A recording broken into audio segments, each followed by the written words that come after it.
everyone, this is Perfume Coast, so welcome to my channel. Today we've got a rundown of underrated fragrances in my collection dedicated to Aldehydic Clean profile. And as always, without further ado, let's dive straight into the ocean of perfumes. And the first perfume I'd like to talk about today is called Dolce&Gabbana by Dolce&Gabbana brand. And it's also called as Red Cap. So this fragrance was released in 1992. It's EDT concentration, but trust me, it's a real powerhouse that will last you all day. And finally, allegedly there are two versions of this fragrance, Italian and French one.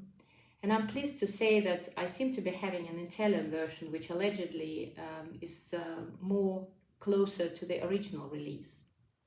However, first let's take a quick look at Fragrantica's notes listed. And in the style of those days when this fragrance got released, the notes are quite numerous. So buckle up, guys. On the top we've got aldehydes, basil, citruses, ivy, mandarin orange, freesia and bergamot.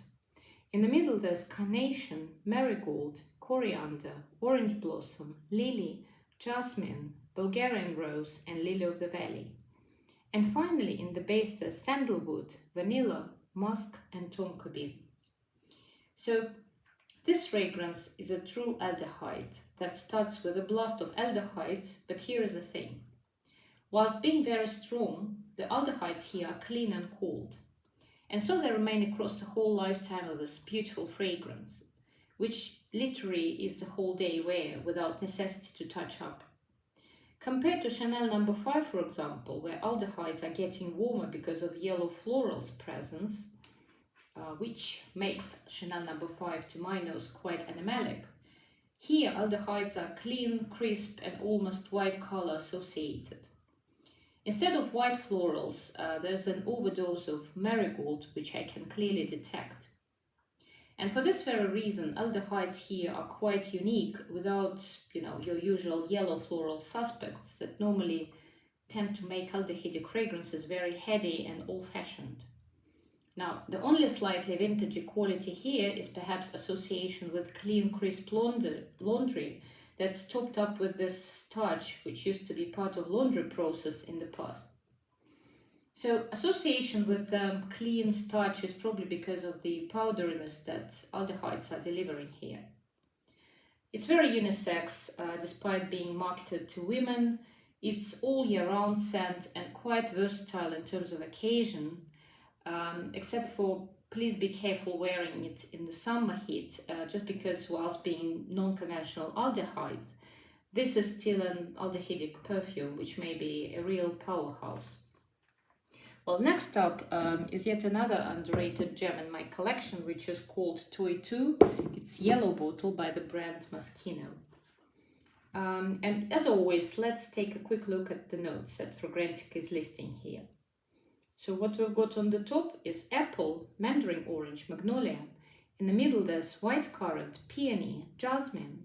And finally in the base there's musk, sandalwood and amberwood. So this appears to be one of my favorite clean laundry-like scent. It opens up with this bright, juicy green apple. And apple note here is not sweet at all. So it leans and it sits on extremely clean laundry detergent-like base, which is beautiful and invigorating. This scent is powdery and juicy at the same time. I like using it early in the morning as a pick-me-up scent, or at night as fresh out of the shower scent to slip into my comfortable clean bedding sheets. So I'm surprised how little this fragrance is spoken about, unfortunately, because to me it's almost like niche, quality, clean, slightly soapy scent. It's definitely feminine leaning this time. It's all year round scent with decent 5-hour longevity. However, just because of all the freshness and cleanliness, I prefer to wear it if worn outside, mostly in between the seasons, either autumn or spring.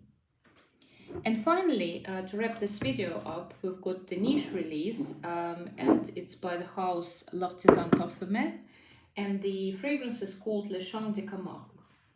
So let's take a look at the notes list that Fragrantica is giving us, which is quite unusual because what we're getting here is not necessarily what I'm smelling. So on the top there's Calabre and Bergamot, in the middle there's Paradisone and Hidione.